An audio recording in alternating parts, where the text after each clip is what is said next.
कर्ण पिशाचनी, अभय का श्राप और उसकी अंधी लालसा। वाराणसी के तंग घुमावदार मोहल्लों में अभय का घर एक रहस्य की तरह था। बाहर से साधारण, पर अंदर तंत्र मंत्र की पुरानी दीमक लगी किताबों से भरी हुई। अभय का मन दुनिया के मायाजाल में नहीं, बल्कि उन अदृश्य शक्तियों में उलझा हुआ था जिनका जिक्र लोक कथाओं और डरावनी कहानियों में होता था।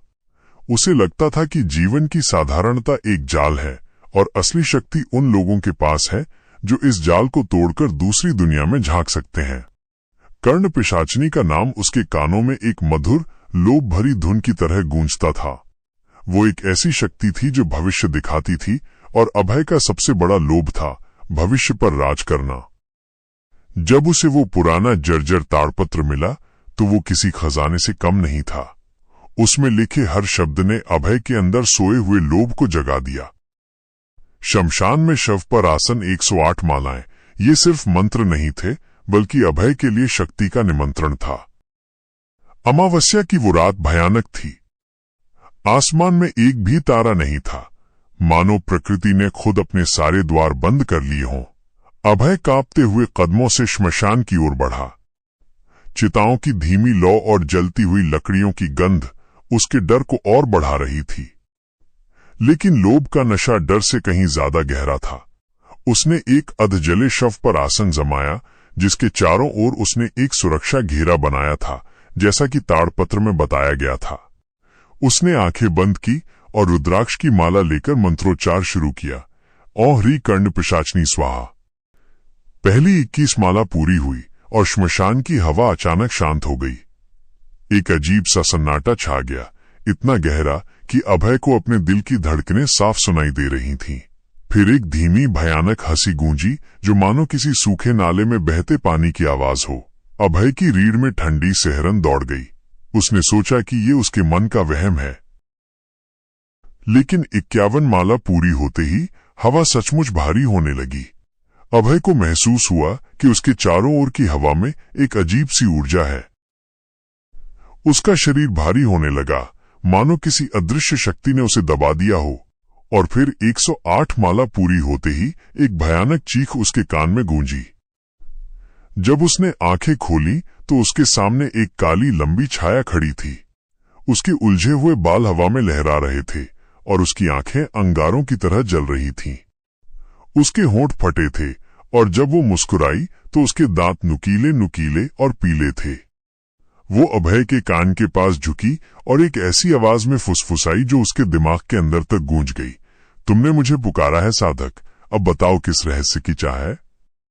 अभय का गला सूख चुका था, पर उसने अपने अंदर की सारी हिम्मत बटोरकर कहा, हे पिशाचनी, मुझे वो सब चाहिए जो दुनिया के पास नहीं है।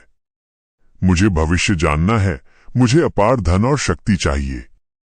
पिशाचनी की हंसी श्मशान में गूंजी, मिलेगा सब मिलेगा, पर याद रख, हर वरदान की कीमत होती है और मेरी कीमत तेरी जिंदगी से भी ज्यादा है। धीरे धीरे अभय की जिंदगी में बदलाव आने लगा। पिशाचनी ने उसे भविष्य की छोटी छोटी बातें बतानी शुरू की। गांव के मुखिया की अचानक मौत, उसकी जमीन का विवाद और फिर अभय द्वारा उसे सस्ते में खरीदना, सब कुछ सच हो रहा था। गांव वाले अभय को अब सम्मान से देखने लगे थे, पर उनकी आंखों में एक अजीब सा डर था। अभय अब अपने घर में बंद रहने लगा था। हर रात अमावस्या का इंतजार करता और पिशाचनी से मिलने शमशान जाता। एक रात जब अभय श्मशान में बैठा था, पिशाचनी ने कहा, साधक, हमारा सौदा अब पूरा होने वाला है, पर तुझे एक और साधना करनी होगी। आज से तेरा खून मेरा प्रसाद होगा। हर अमावस्या को तुझे अपनी उंगली का खून मुझे चढ़ाना होगा, तभी मैं तुझे पूर्ण शक्ति दूंगी। अभय ने सहमति दे दी। उसने अपनी उंगली काटी और खून की कुछ बूंदें पिशाचनी को दी। पिशाचनी ने उस खून को अपने मुंह से पी लिया। धीरे धीरे अभय का शरीर कमजोर पड़ने लगा। उसका चेहरा पीला पड़ गया, उसकी आंखें लाल रहने लगीं। गांव के लोग उससे दूरी बनाने लगे। उनकी फुसफुसाहटें अब साफ सुनाई देने लगी थीं। अभय की आंखें अब वैसी नहीं रहीं, उनमें एक पिशाच की चमक है। अभय ने लोगों से मिलना जुलना बंद कर दिया। उसके पास सब कुछ था, पर शांति नहीं थी। वो अब पिशाचनी का गुलाम बन चुका था।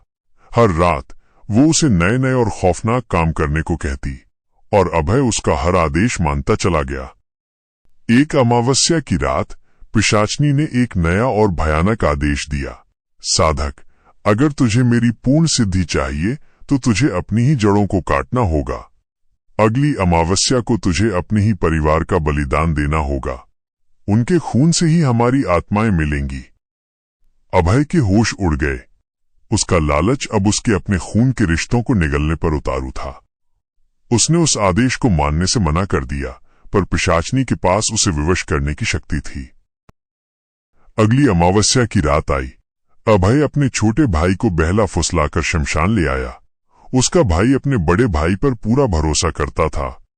जैसे ही अभय ने अपने भाई की गर्दन पर खंजर रखा, उसकी मासूम आंखें भय से भर गईं। भैया, ये क्या कर रहे हो? उसकी आवाज में दर्द और हैरानी थी। उसकी मासूम आवाज ने अभय के दिल को हिला दिया। वो उस खंजर को नहीं चला पा रहा था। तभी पिशाचनी ने अभय के हाथ को पकड़कर जबरदस्ती वार करवा दिया।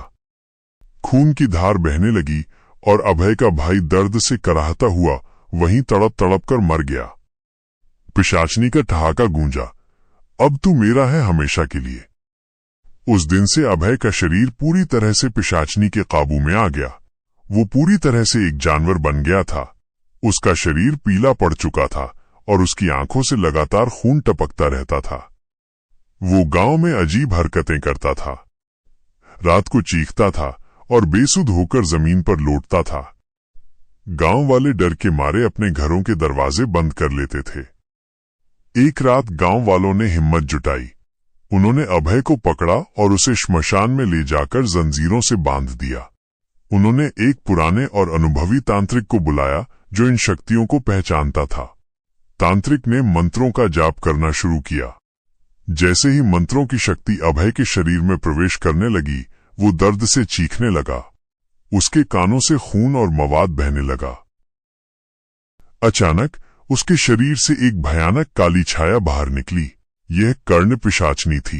वो तांत्रिक पर गरजकर बोली, तुम सब मुझे नहीं रोक सकते। ये साधक अब मेरा है। मैंने इसका खून पिया है, इसकी आत्मा को खरीदा है।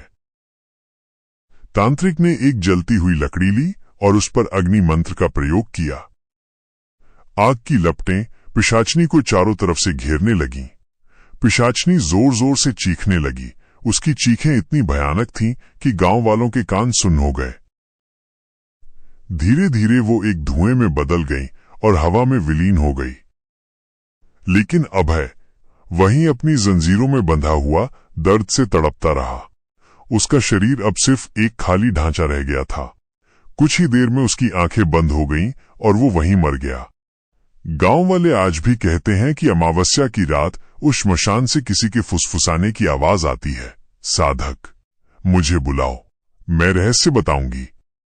और जो भी उस आवाज के पीछे गया वो कभी वापस नहीं आया। कुछ लोग कहते हैं कि वो आवाज अभय की है, जिसकी आत्मा अभी भी पिशाचनी की तलाश में है। जबकि कुछ लोग कहते हैं कि वो कर्ण पिशाचनी की है, जो नए शिकार की तलाश में है।